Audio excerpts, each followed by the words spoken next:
students.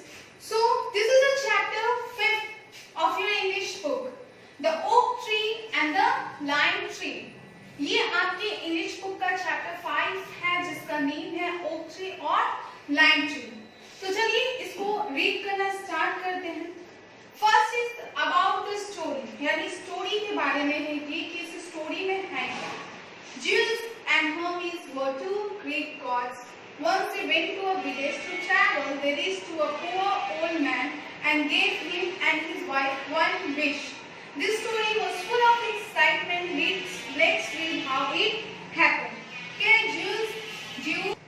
Zeus और Hermes ये दो ग्रीक के गॉड्स थे, यानी भगवान थे, वहां पूजे जाते हैं.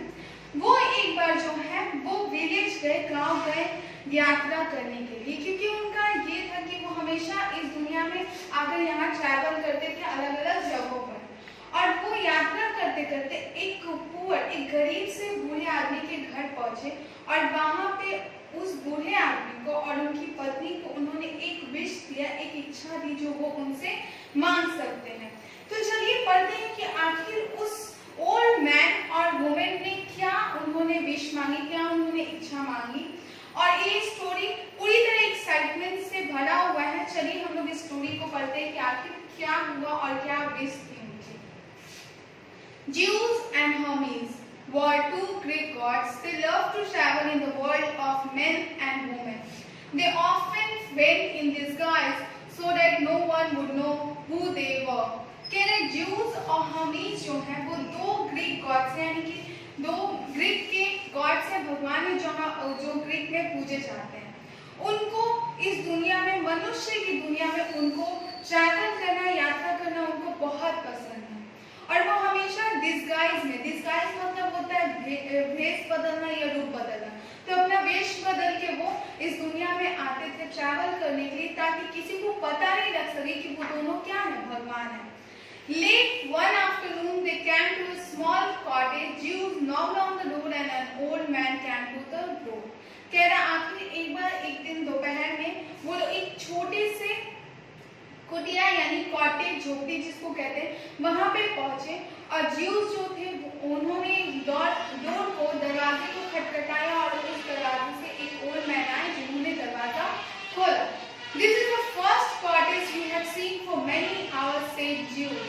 Zeus ने कहा कि ये पहला झोपड़ी है जो इतने घंटों में हम लोगों ने देखा है.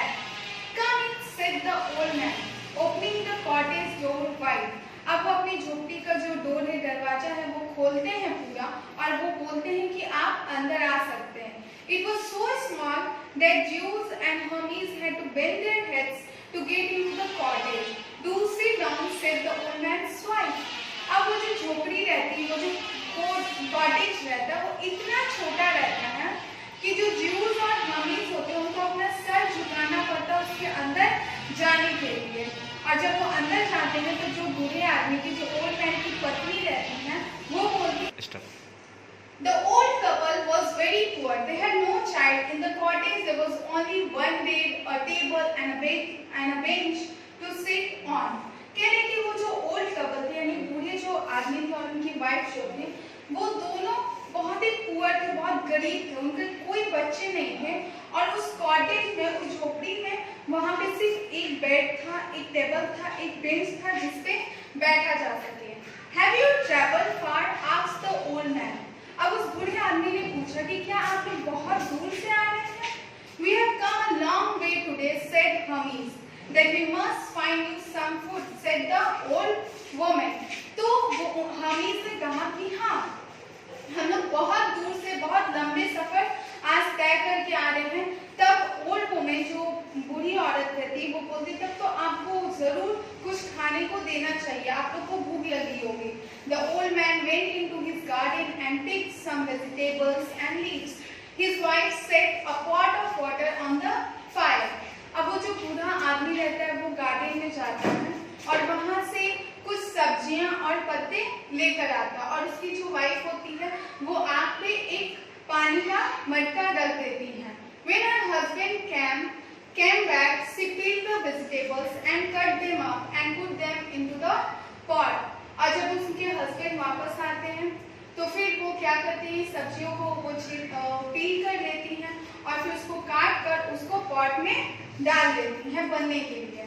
When the food was ready, they sit it on the table with a jug of milk and some figs from the tree in the garden. और जब खाना पूरी तरह से तैयार हो जाता है तो वो लोग टेबल पे बैठते हैं, एक जग में दूध लेते हैं और फिर कुछ फिग्स, कुछ अंजीर वो गार्डन से तोड़ के वो लाए रहते हैं, वो रख देते हैं। The milk jug held only 4 cupfuls. और जो जग में जो दूध रहता है वो सिर्फ 4 कप भर के रहता है, उससे अधिक नहीं रहता है। When the old man had filled all the cups, the jug was empty. Jews drank the milk quickly, then asked for more. और जब बूढ़ा आदमी सारे वो 4 कप्स को फुल कर देता है तो जो जग होता है यानी मिल्क पूरा खत्म हो जाता है और जग खाली हो जाता है। ज्यूस जो है वो जल्दी से वो दूध पी लेते हैं और वो और मांगते हैं। The old man was unhappy for he knew there was no more. He looked into the jug, perhaps there was a little left. तो कह रहे हैं कि वो जो बूढ़ा आदमी रहते हैं वो एकदम मतलब दुखी हो जाते हैं क्योंकि उनके पास और मिल्क नहीं रहता है।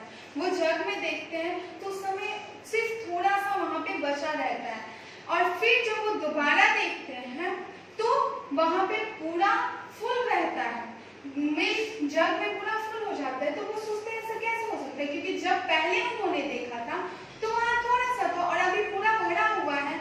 The old man looked at his wife and then back to the jug. His wife looked too and saw that the milk jug was full. She was frightened. वो जो बूढ़ा आदमी है वो अपनी वाइफ की तरफ देखता है और फिर जग में देखता है, उसकी वाइफ भी जग में देखती है और देखती है अरे इसमें तो पूरा मिल्क भरा हुआ है जग में और वो डर जाती है। This man must be God. जरूर ये जो आदमी है ये क्या है, ये भगवान है। The old man whispered to her. वो जो बूढ़ा आदमी है वो अपनी पत्नी से धीरे से कहता है We must give them something better to eat. She whispered back. तब वो धीरे से बोलती है कि हम लोग को उनको कुछ अच्छा खाने के लिए देना चाहिए। The only other thing they had was an old goose.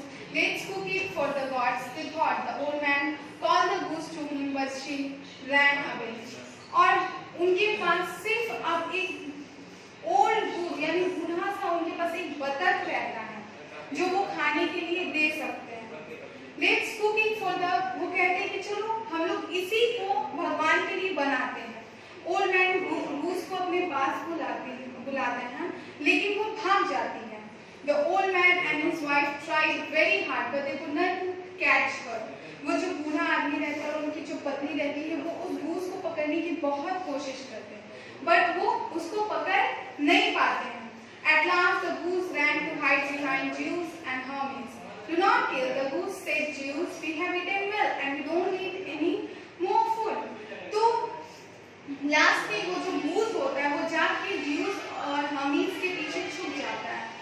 तो ज्यूस कहते हैं कि नहीं इस गूस को, इस बतख को मत मारो, हम लोगों ने बहुत अच्छे से खा लिया है और हम लोग को और खाने के लिए कुछ नहीं चाहिए। That was a good deal, agreed Hermes. और हमीज जो है वो ज्यूस के हाँ में हाँ मिलाते हुए बोलते हैं कि हाँ बहुत अच्छा खाना था। Now we would like to do something for you. अब हम लोग आपके लिए कुछ करना चाहते हैं। That was a good meal, agreed. आपके लिए कुछ करना चाहते हैं। Yes, said Jews. Jews कहते हैं कि हाँ बिल्कुल। You were kind to us even before you knew we were gods. वो कहते हैं कि तुम हमारे साथ बहुत अच्छे से पेश आए, काइंड रहे, दयालु रहे, ये जानते हुए कि हम लोग क्या है, भगवान हैं। You may have one wish. What would you like? आपके पास एक इच्छा है, एक विश है जो आप लोग मुझसे हम लोग से मांग सकते हैं। आप क्या मांगना चाहते हैं? The old man and the old woman looked at each other and talked quietly together. वो जो बूढ़ा आदमी और उनकी पत्नी रहते हैं वो एक दूसरे की तरफ देखते हैं और फिर धीरे से एक दूसरे से बातें करते हैं। We have only one wish, said the old man at last. Old man आखिरकार कहते हैं कि हम लोग की सिर्फ एक ही इच्छा है। I love my wife and she loves me and we have never been angry with each other. कह रहे कि मैं अपनी पत्नी से प्यार करता हूँ और वो भी मुझसे करती है और हम लोग एक दूसरे से कभी भी हम लोग गुस्सा नहीं हुए, नाराज नहीं हुए। We have always been happy. हम लोग हमेशा खुश रहें और हमेशा हम लोग एक साथ रहें।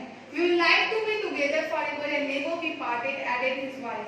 तो उसकी वाइफ कहती है और इसलिए हम लोग चाहते हैं कि हम लोग इसी तरह से हमेशा एक साथ रहें और कभी भी अलग ना हो। You will have your wish, said Zeus, and he went on his way with Hermes. ठीक है, आपकी ये इच्छा जो है पूरी कर दी जाएगी, ये ज़्यूस ने कहा और फिर वो अपने रास्ते में और फिर वो चले गए अपने फिर से ट्रैवल करने।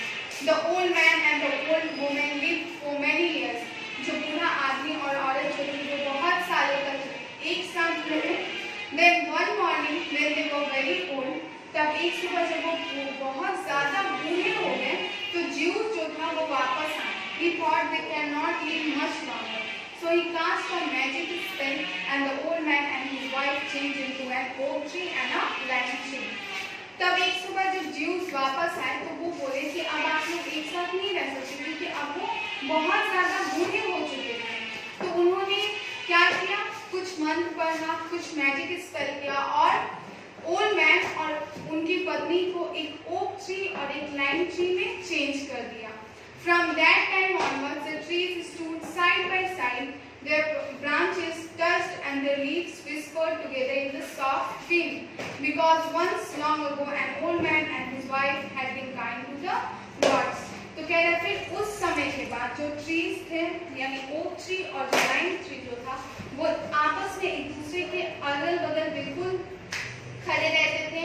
उनके ब्रांचेस, उनकी टहनियाँ एक दूसरे को टच करती थी और उनके लीव्स जो थे आपस में हवा जब चलती थी तो एक दूसरे से बातें कर लेते थे। क्योंकि ऐसा क्यों हुआ? क्योंकि एक बार बूढ़े आदमी और जो बूढ़ी उनकी जो पत्नी थी वो लोग भगवान के प्रति बहुत ही नम्र रहे, काइंड रहे और इसलिए गॉड्स ने उन्हें क्या दिया, एक विश दिया कि वो हमेशा एक दूसरे के साथ रहेंगे। तो इस चैप्टर से क्या पता चलता है कि अगर हम लोग किसी के साथ अच्छा बिहेव करते हैं तो इन रिटर्न हमें भी अच्छा ही कुछ मिलता है। ओके, जैसा कि इस ओल्ड मैन और वुमेन के साथ हुआ। Okay, I hope you all understand it. आपको ये चैप्टर समझ में आया होगा। इसके क्वेश्चन आंसर्स आपके व्हाट्सएप ग्रुप पे अवेलेबल होंगे एंड आपको अपना बुक कंप्लीट करना है। Thank you all of you.